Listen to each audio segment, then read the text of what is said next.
Bien-aimés, si nous pouvons nous mettre debout pour commencer le service.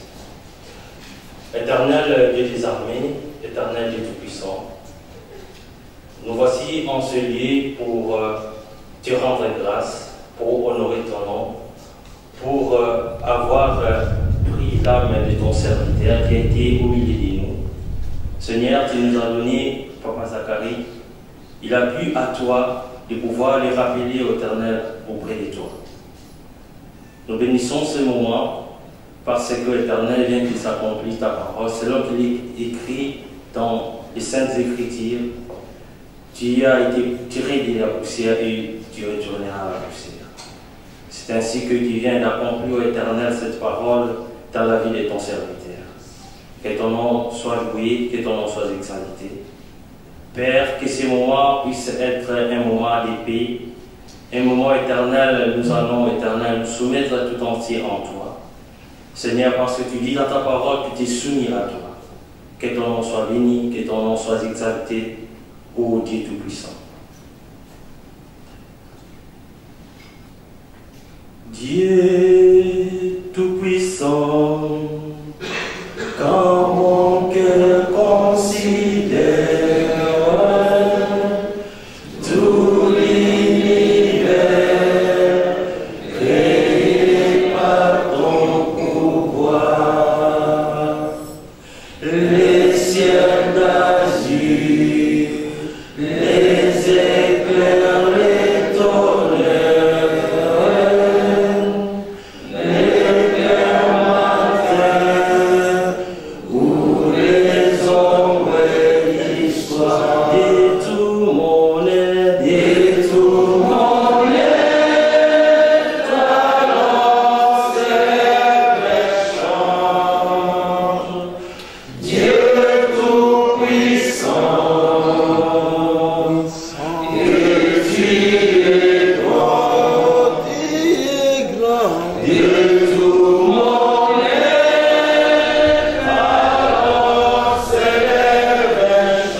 Amen.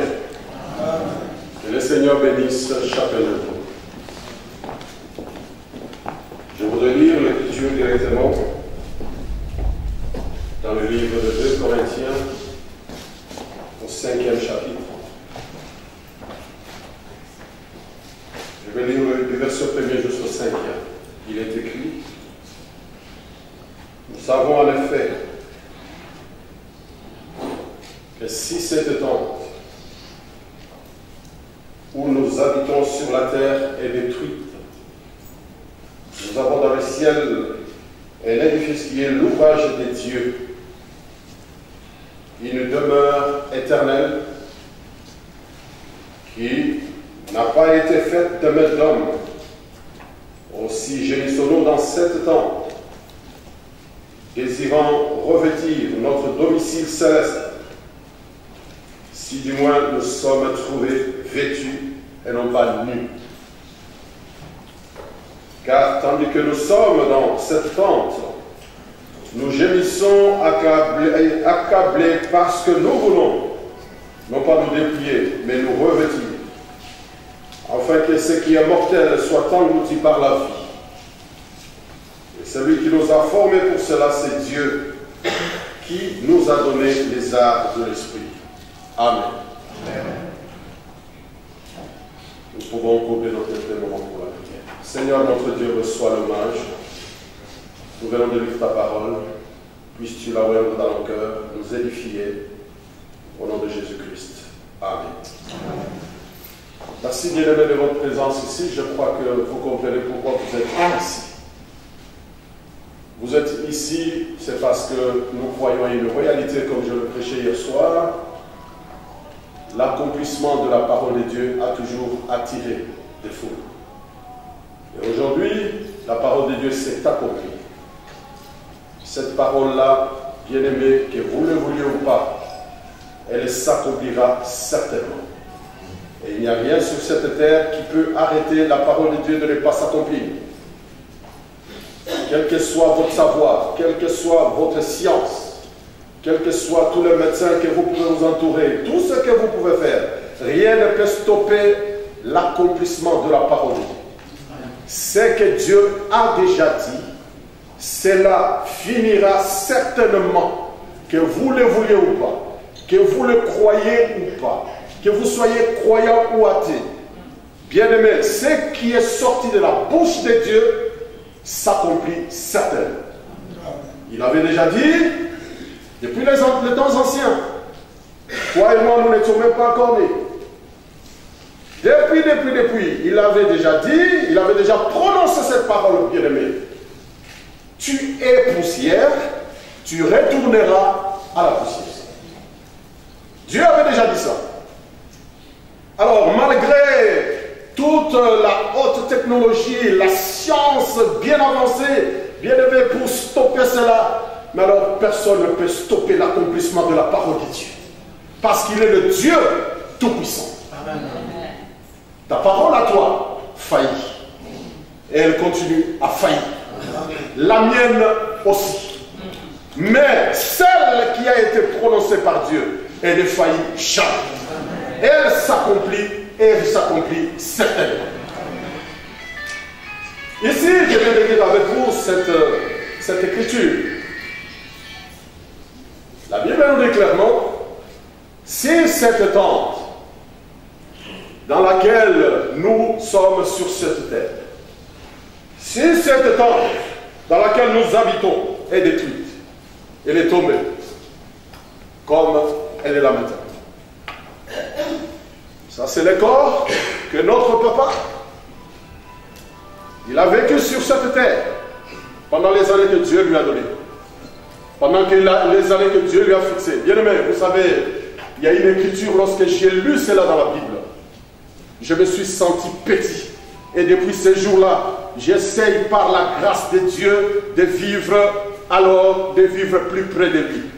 J'ai lu cette écriture, je n'ai pas le temps de le lire. Cela est écrit dans le livre de Job, au chapitre 13.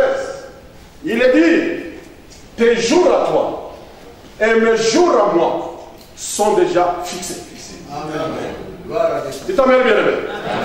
Tes jours à toi, tel que tu es là. Pour lui, c'est fini. Mais toi et moi, nos jours sont déjà fixés. Et la limite est déjà fixée. Et rien, mais alors rien du tout, ne peut nous aider à dépasser cette limite. Dites Amen, bien. Alors, lorsque vous êtes en face d'une telle réalité, prononcée par le Dieu Tout-Puissant, cela doit produire en vous la crainte de l'Éternel.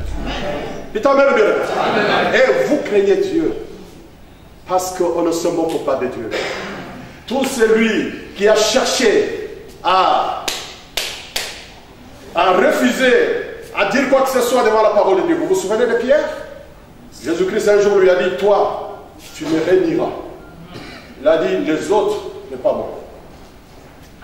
Mais Pierre ne savait pas qu'il était en train de parler avec le Dieu Tout-Puissant. Amen. Oh, béni soit le nom du Seigneur. Bien aimé, Pierre ne savait pas qu'il était en train de parler avec le Dieu Tout-Puissant. Il a dit, toi, tu me réuniras. Et au moment venu, bien aimé de le Seigneur, parce que la parole qui est sortie de la bouche de Dieu, vous voyez cela, bien aimé? C'est comme des vibrations. C'est comme des vibrations. Elle continue, elle continue, elle continue, elle continue. Même si elle rencontre une opposition, elle vaincra cette opposition. Jusqu'à son accomplissement. Alors qu'est-ce qui s'est passé? Vous voyez, nous disons toujours, Dieu est le maître des temps et des circonstances. Et Dieu a créé une circonstance, afin que cette parole-là puisse s'accomplir. Il a créé une circonstance. Pierre s'est retrouvé dans une petite réunion, dans une petite rencontre de ceux-là qui étaient en train de parler du mal de notre Seigneur. Et une femme l'a remarqué. Elle dit, mais tiens, mais tu es l'un d'eux. Elle dit, non. Oui, moi. Elle dit, non, non. L'autre l'a dit, ah, mais tiens, mais franchement, c'est toi qui j'ai vu l'autre fois. Mais certainement, c'est toi qui j'ai vu l'autre fois. Elle dit, non, non, non, non. Peut-être que tu t'es trompé, on se ressemble. Oh, bien aimé. Et lorsque la troisième personne est passée, le coq a chanté. Et quand le coq a chanté, le maître là où il était, en train d'être interrogé par tous ces pharisiens, il a juste regardé en arrière. Et ses regards ont fixé Pierre. Et Pierre a compris que Dieu, il faut le croire. Il t'a bien aimé. Il faut le croire. On ne doute pas de lui.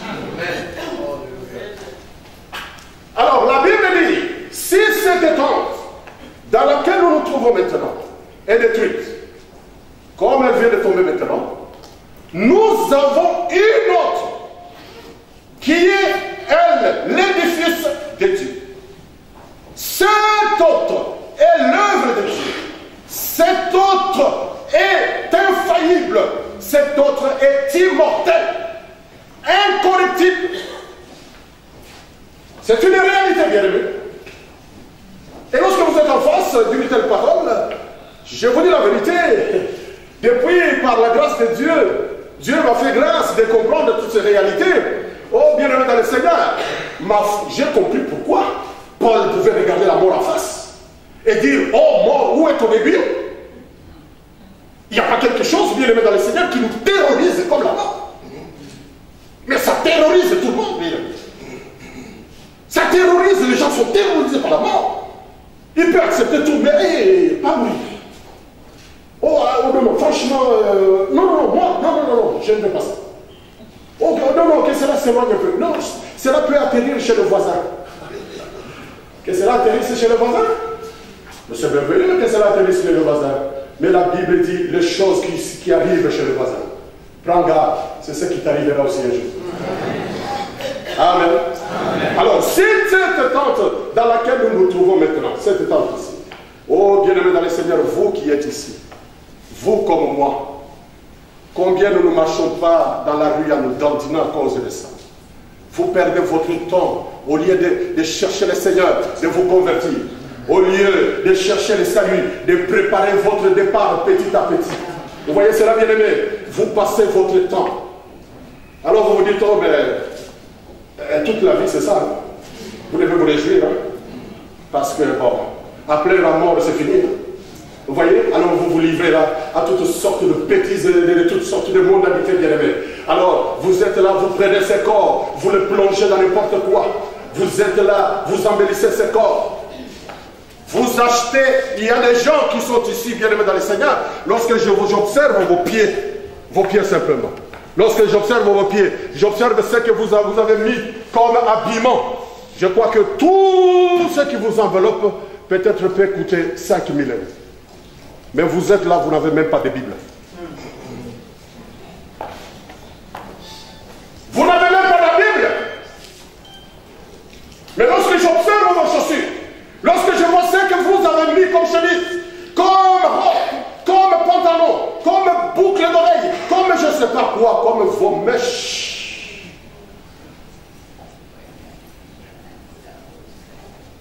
Tout cela vous a coûté. Mais lorsque je peux très bien vous observer, vous n'avez même pas une Bible chez vous. Cela ne vous intéresse pas, n'est-ce pas? C'est un vieux jeu. Ça, c'est pour des gens qui n'ont même pas le temps. C'est pour les chômeurs. C'est pour les pauvres. C'est pour les gens qui n'ont rien à faire. C'est pour les gens qui n'ont pas le temps de travailler et qui ne veulent pas travailler. Vous voyez cela, bien-aimés? Mais vous savez, bien-aimés dans le Seigneur, c'est cette parole-là qui vous attend à la fin de votre course et qui vous jugera. Parce que la parole de Dieu est pénétrante. La parole de Dieu, elle vous attend à la fin de votre voyage pour vous juger et pour vous condamner. C'est pourquoi je vous supplie, vous qui êtes ici maintenant, occupons-nous de notre salut, occupons-nous de notre lendemain, occupons-nous de ce que nous serons de l'autre côté. Amen. Amen. Parce que si ici, vous mourrez païens, hypocrites, faisant n'importe quoi, même si on vous amène on vous enferme dans un temple, dans une église, et on prononce des messes, des requiem et toutes ces choses, cela ne sert à rien. Pourquoi, bien-aimé? Il n'y a que le sang de Jésus-Christ qui peut ôter le péché. Et pour que le sang de Jésus-Christ ôte le péché, vous devez être de ce côté ici, vivant, acceptant la parole de Dieu, croyant en Dieu, soumettant toute votre vie à Dieu, afin que de l'autre côté, bien-aimé dans le Seigneur, vous puissiez continuer à vivre. Parce qu'il y a certainement une vie après la mort. Yes, voyez-vous cela, bien-aimé? Certainement, je vous dis la vérité. Au nom de Jésus-Christ, il y a une vie après la mort. La mort n'est qu'un changement d'adresse. Vous êtes dans cette dimension matérielle, physique. Mais lorsque vous quittez ce corps, bien-aimé dans le Seigneur, nous avons un autre corps qui nous attend. Ce corps-là, c'est le corps théophanique. Le corps glorieux, le corps parole, le corps qu'avait revêtu Elohim lorsqu'il est venu rencontrer Abraham sous l'appellation Melchisedec, le Dieu des Salem, le Dieu de justice, le Dieu qui n'a ni commencement ni fin, le Dieu qui n'a pas de main et de main. Il était là, le Dieu tout-puissant, dans un corps physique qu'on a appelé Melchisedec. Et, bien aimé, je vous supplie au nom de Jésus-Christ, ne prenez pas le chemin spacieux. Vous savez, le chemin spacieux vous donne le droit à faire ce que vous voulez, n'est-ce pas? Et de croire que vous pouvez toujours continuer à être en très bonne relation avec Dieu. Mais je vous supplie au nom du Seigneur Jésus-Christ, ne prenez pas le chemin spacieux. Dans le chemin spacieux, bien-aimé, on vous laisse faire ce que vous voulez. Vous voyez, vous êtes là toujours à crier, à dire non. Pourquoi vous devez toucher à la vie privée des gens? Oh, bien-aimé dans le Seigneur, je vous dis ceci au nom du Seigneur Jésus-Christ. Nous vivons dans un âge dans lequel beaucoup de gens sont en train de voir la parole de Dieu s'accomplir dans leur vie. Et la parole de Dieu avait déjà été dite. Ça y est là dans la Bible, bien-aimé. Cette parole avait été déjà annoncée. Il dit aujourd'hui, les gens se donneront une foule de docteurs, afin qu'on leur prêche de bonnes choses, afin qu'on leur dise toujours des choses agréables, afin qu'on leur dise toujours, vous irez au ciel, même si vous êtes un adultère. Vous irez au ciel, même si vous sortez avec la femme d'autrui. Vous irez au ciel, même si vous sortez avec le mari d'autrui. Vous irez au ciel, même si vous fumez la cigarette. Oh, vous irez au ciel, même si vous prenez un tout petit peu de lait. Cet évangile-là, bien-aimé, n'est pas l'évangile de Jésus-Christ. C'est l'évangile de séduction. C'est l'évangile des démons. C'est l'évangile de Satan. De la bouche de Jésus-Christ, cela n'a jamais été prononcé. Jésus-Christ a l'évangile de la sainteté.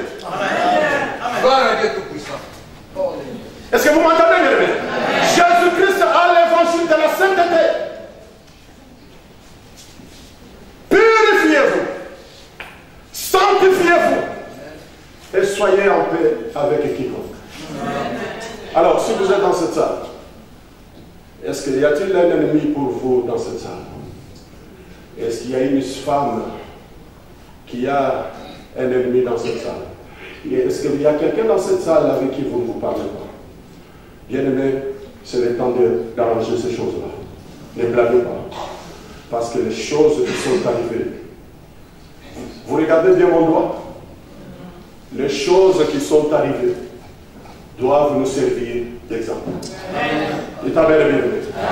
C'est-à-dire qu'un jour, toi ou moi, nous serons aussi là. Est-ce que tu sais ça? Est-ce que vous savez cela?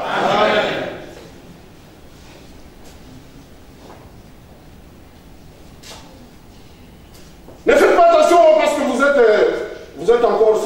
Non. Parce que vous marchez comme si la terre vous appartient. Parce que vous savez parler, vous avez maîtrisé à excellence le néerlandais. C'est la vérité. Amen. Parce que vous parlez langue, parce que vous prêchez. Non, pas du tout. La Bible dit que les riches ne se glorifient pas de sa richesse. Que le pauvre non plus de sa pauvreté. Amen. Ah oui. Parce que j'ai entendu un petit langage là, dans le milieu de l'autre côté là-bas, ils disent oui. Toi, tu as beaucoup plus d'argent que moi. Moi aussi, tu me dépasses parce que tu es riche. Oui, moi aussi, je te dépasse parce que je suis pauvre. Eh bien, il s'est glorifié de ça. Mais que le fort ne se glorifie pas non plus de sa force. Vous voyez cela, bien aimé? Nous trouvons la gloire dans des choses qui ne sont pas glorieuses pour Dieu. La Bible dit que celui qui veut se glorifier, se glorifie de me connaître. De savoir que c'est moi l'Éternel, qui a autorité au ciel comme sur la terre. Amen. Le souffle que tu as maintenant, c'est Jésus-Christ qui te l'a donné. Amen. Amen. Les choses qui sont arrivées doivent nous servir d'exemple. Mais laissez-moi vous dire ceci, frère. Ça, c'est le corps qu'il avait sur cette terre. Vous voyez cela? Il avait ce corps. Il a utilisé ce corps sur cette terre. Mais maintenant où je vous parle, il est dans un autre corps. Oh, béni soit le nom du Seigneur. Ça sont des mystères. Nous en parlerons si Dieu le veut. Alors, pour terminer, je voudrais dire ceci, bien aimé. Répentez-vous. Les choses qui sont arrivées doivent nous servir d'exemple. Mets de l'ordre dans ta vie. Rien, alors rien du tout ne t'assure que demain tu seras là. Répands-toi, toi qui es ici. Lorsque tu as remarqué qu'il y a certaines choses qui ne marchent pas, selon la parole de Dieu, arrange cela avec le Seigneur avant qu'il ne soit trop tard. Je crois que le Seigneur Jésus-Christ est avec nous ici. Et je crois que le Seigneur Jésus-Christ a béni ce moment. Et je crois que le Seigneur Jésus-Christ a reçu notre frère, notre papa, notre grand-père, notre bien-aimé. Et je voudrais dire pour terminer, encore une fois, que la paix de Jésus-Christ, pas la paix que le monde donne. L'argent, ce n'est pas la paix. Avoir beaucoup d'habits, ce n'est pas cela la paix. Avoir plusieurs femmes, ce n'est pas cela la paix. La paix, ce n'est pas une pensée positive. La paix, c'est un être vivant. Et cet être-là s'appelle le Seigneur Jésus-Christ. Alors je prie, et que chacun de nous prie avec nous ce matin, que la paix de Jésus-Christ, qui surpasse toute intelligence, garde la famille de notre papa, c'est-à-dire sa femme, ses enfants, ses petits-enfants, ses arrière-petits-enfants, et tout le monde de sa famille, qu'il les garde dans sa paix, et qu'il soit le véritable consolateur. Au nom de Jésus-Christ, que Dieu vous bénisse. Amen.